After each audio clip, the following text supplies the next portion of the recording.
চালাক মানুষের একটা বৈশিষ্ট্য, সেটা হলো চালাক মানুষ মনে করে সে প্রচুর চালাক আর বাকি সবাই বোকা, কেউ কিচ্ছু বোঝে না।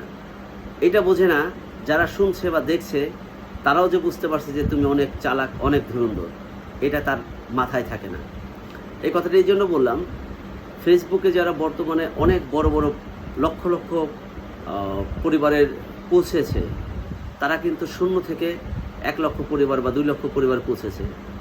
আপনারা যারা বর্তমানে আমার এক পেজে থেকে অন্য পেজে যাচ্ছেন, অন্য পেজে বিভিন্ন পেজে ঘুরে ঘুরে তাদের সদস্য সংখ্যা বাড়াচ্ছেন বা বন্ধুর সংখ্যা বাড়াচ্ছেন, আবার ওখান থেকে বের হয়ে সেরে আপনারা আনফলো করে দিচ্ছেন, এটা কিন্তু যে পরিবার শূন্য থেকে লক্ষ পরিবারে পৌঁছেছে সে নিশ্চয়ই বুঝতে পারে বা বুঝে অনেক সময় না বোঝার ভান করে, অথবা ব্যাপারটাকে গুরুত্ব দেয় না। আর গুরুত্ব দিলেও দেখবেন যে আপনার উপস্থিতি তারা দেখে অনেক পরে আপনাকে পিনে দেয়।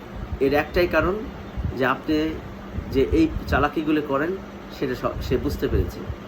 তো যারা বর্তমানে এই কাজগুলো করছেন সেটা আর করবেন না, সতর্ক থাকবেন। কেননা যে শূন্য থেকে লক্ষাধিক পরিবারে পৌঁছেছে সে সব কিছু জানে ফেসবুক সম্পর্কে, কি করলে কি হয়, কে কি কতটুকু চালাকি করতে পারে সেটা সে জানতে পারে, বুঝতে পারে। অতএব ভালো থাকবেন, সুস্থ থাকবেন এবং সাবধানতা অবলম্বন করবেন।